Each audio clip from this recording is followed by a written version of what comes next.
One way to generate a solid is to rotate an enclosed region about a line called axis of rotation.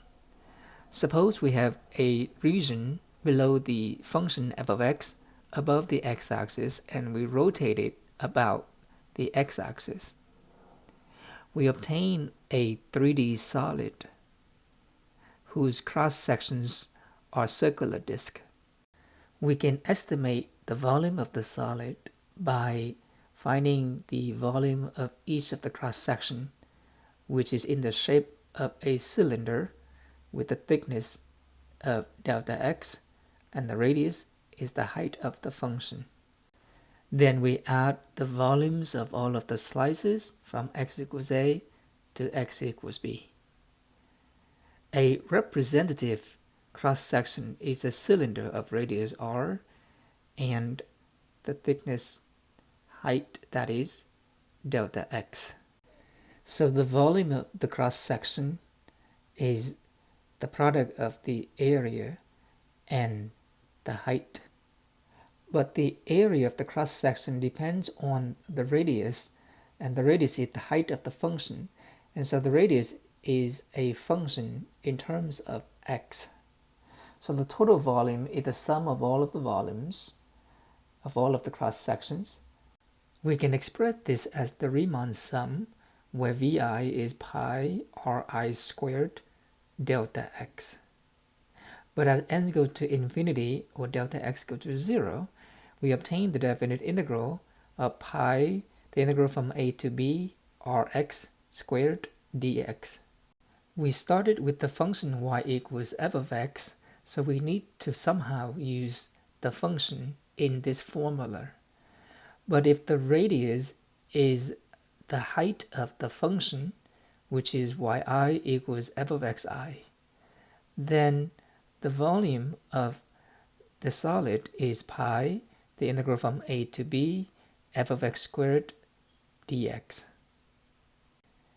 If the enclosed region is bounded by two functions, two curves, f of x and g of x, assume that f is greater than g on the interval a to b, and we rotate this region about the x-axis. We generate a solid. To find this volume, we would slice the solid into many cross-sections. Each of the cross-section has the shape of an annulus, with the outer circle and the inner circle. The outer circle has a radius of capital R, and the inner circle has a radius of little r. The area of the annulus is the area of the circle outside minus the area of the circle inside, which is pi capital R squared minus pi little r squared. So the volume is the area times the thickness. And so the total volume is the sum of all of the volumes. We put this in the Riemann sum.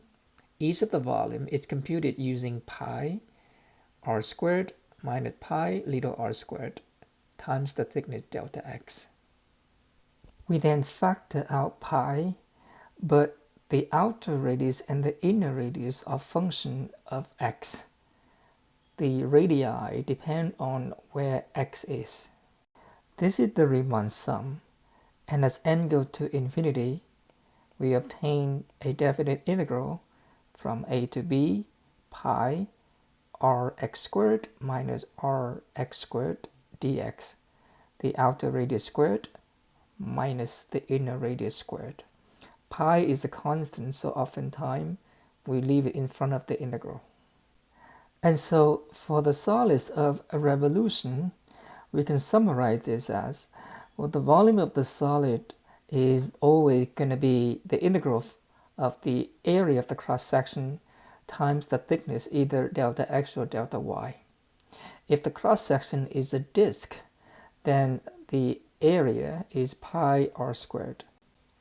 If the cross-section is a washer or an annulus, then the area is the area of the outside circle minus the area of the inside circle.